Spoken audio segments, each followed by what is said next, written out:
그럼 이 틈새에 낀 음식물은 어떻게 될까요? 바로 그대로 부패하기 시작합니다. 결국에는 치아를 뽑게 만들 수도 있는 아주 심각한 질병의 시작점이라는 것을 반드시 인지하셔야 합니다. 저에게 치료받았는데 음식물이 낀다는 것은 이게 당연한 것이나 불편함이 아니라 반드시 해결해야 할 문제라고 봅니다. 안녕하세요. 치아건축가 김광현 원장입니다. 평소에 식사하실 때마다 치아 사이에 뭔가 딱 하고 낀 느낌 여러분도 자주 느끼시나요? 치아에 음식물이 끼면 이게 신경 쓰이다 보니까 거울 앞에서 치실이나 이쑤시개로 낀 음식물을 빼내느라 고생하셨던 경험이 좀 있으실 겁니다. 그런데 많은 분들이 이런 상황에서 원래 밥 먹다 보면 끼는 거지 라고 대수롭지 않게 넘기시곤 합니다. 저는 오늘 18년차 보철과 전문의로서 여러분께 분명하게 말씀드리고 싶습니다. 치아 사이에 음식물이 자꾸 끼는 거는 절대 당연한 현상이나 노화 때문이 아닐 수 있습니다. 여러분의 치아와 잇몸에 심각한 문제가 생겼다는 위험 신호일 수 있습니다. 그 작은 틈을 방치하는 순간 그곳은 충치와 잇몸병을 유발하는 세균들의 소굴이 되어버릴 수도 있습니다. 혹시 지금도 이쪽 치아만 유독 뭐가 잘 껴 라고 생각하며 무심코 치실만 쓰고 계신 분이 있다면 오늘 영상 절대 그냥 넘기지 마시고 끝까지 집중해 주세요. 그 원인과 명쾌한 해결책을 속 시원히 알려드리겠습니다.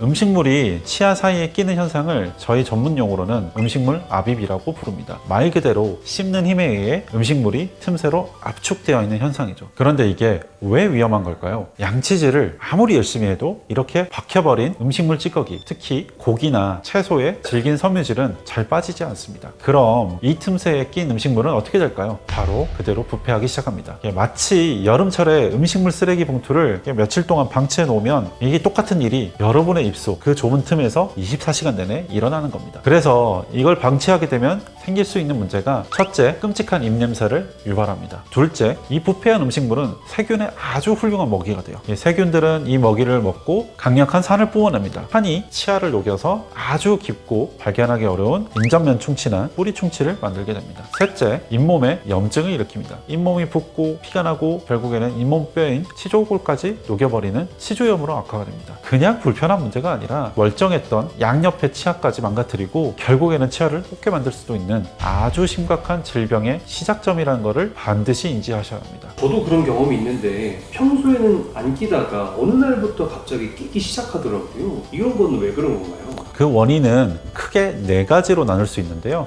하나씩 설명드리겠습니다. 첫 번째 원인은 틈이 벌어진 불량한 보천물 때문입니다. 이게 가장 흔하고 가장 안타까운 원인입니다. 이전에 치료받았던 금리나 크라운 아니면 떼왔던 인레이가 옆 치아 사이에 틈이 없이 꽉 맞게 제작되지 못하고 털겁거나 틈이 벌어지게 만들어진 경우가 있습니다.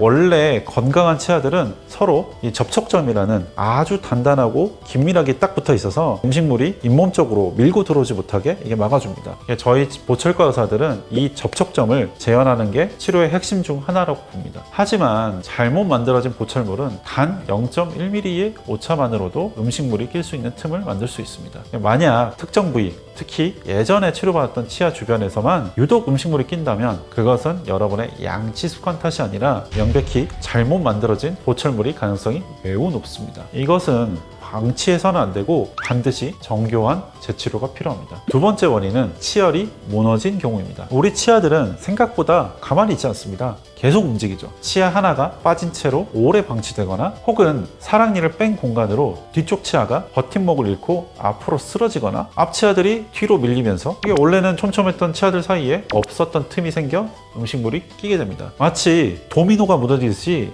치열 전체가 엇갈리는 거죠. 세 번째 원인은 잇몸이 내려앉은 경우입니다. 이 경우 치아 사이라기보다는 치아 아래쪽 틈새에 끼는 경우입니다. 나이가 드시거나 잇몸병이 진행되면 이렇게 잇몸뼈가 높고 그 위에 잇몸도 함께 내려앉아요. 그러면 원래 잇몸으로 꽉 차 있어야 될 치아 뿌리 사이에 삼각형 공간이 휑하게 비어 보입니다. 이것을 블랙 트라이앵글이라고 부릅니다. 이 검은 틈은 구조적으로 음식물이 아주 쉽게 끼고 양치로도 잘 빠지지 않는 공간이 되는 거죠. 네 번째 원인은 임플란트 주변의 구조적인 문제 때문입니다. 최근 임플란트 치료를 받으신 분들 중에서도 음식물이 자주 낀다고 하소연하는 분들이 많습니다. 이것은 임플란트의 구조적인 특징과 관련이 있어요. 자연 치아는 잇몸에서부터 S라인으로 예쁘게 올라오는 반면 임플란트는 뿌리의 직경보다 머리, 즉 크라운이 더 넓은 일자 형태에 가까운 경우가 많습니다. 그래서 잇몸과 크라운 사이 경계부에 음식물이 끼기 쉬운 선반 같은 구조물이 생길 수밖에 없는 거죠. 이는 임플란트 치료 시 보철과 의사가 얼마나 이 구조를 환자의 구강에 맞게 세심하게 디자인을 했느냐에 따라, 또한 환자분의 특별한 위생관리가 결합되어야만 해결될 수 있는 문제입니다. 저는 보철과 전문이다 보니 저에게 치료받았는데 음식물이 낀다는 것은 이게 당연한 것이나 불편함이 아니라 반드시 해결해야 할 문제라고 봅니다. 환자분 입에 들어가는 크라운, 인레이 같은 보철물의 수명은 이 틈을 얼마나 완벽하게 없애고 이 접촉점을 정교하게 재현하느냐에 달려있기 때문이죠. 이것이 제가 18년간 환자분들을 보면서 절대 타협하지 않는 저만의 고집입니다. 얼마 전에 50대 여성 환자분이 저를 찾아오셨는데, 다른 치과에서 5년 전에 어금니 쪽에 크라운을 3개를 하셨는데, 치료를 받고 그 직후부터 치아 3개 사이에 뺏기니마다 음식물이 끼어서 밥 먹는 게 스트레스라고 하셨어요.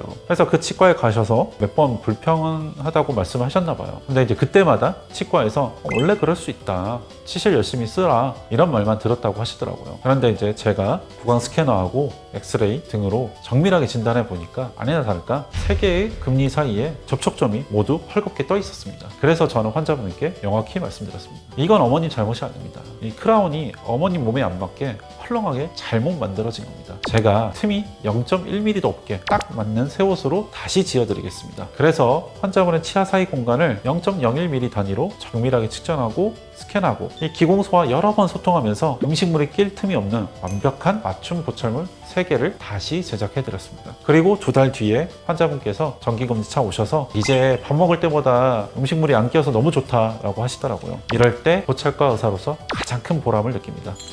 오늘 정말 중요한 말씀을 드렸는데요. 밥 먹을 때마다 음식물이 끼는 것이 불편한 현상이 아니라 치료가 필요한 응급 신호일 수도 있습니다. 그 원인은 낡아서 그런 게 아니라 틈이 생긴 불량한 보철물이거나 치열이 무너졌거나 잇몸병으로 잇몸이 내려앉았기 때문일 수 있습니다. 그리고 이 대부분의 문제는 의사의 정교한 보철 치료 혹은 교정 치료, 잇몸 치료로 분명히 해결할 수 있습니다. 그러니 더 이상 그런 불편함을, 그 찝찝함을 참지 마세요. 이거 이쑤시개로 빼면 되지 뭐 하고 방치하는 그 작은 틈으로 인해 여러분의 소중한 치아 건강이 무너지게 두지 마세요. 여러분의 치아에 꼭 맞는 단 0.01mm의 틈도 허용하지 않는 정교한 치료를 통해 씹는 즐거움을 다시 되찾으시길 진심으로 바랍니다. 추가적으로 궁금하신 점 있으시면 댓글로 남겨주시고요. 오늘 영상 유익하셨다면 구독과 좋아요, 알림 설정 부탁드리겠습니다. 지금까지 여러분의 씹는 즐거움을 되찾아드리는 군포 서울구린치과 김광현 원장이었습니다.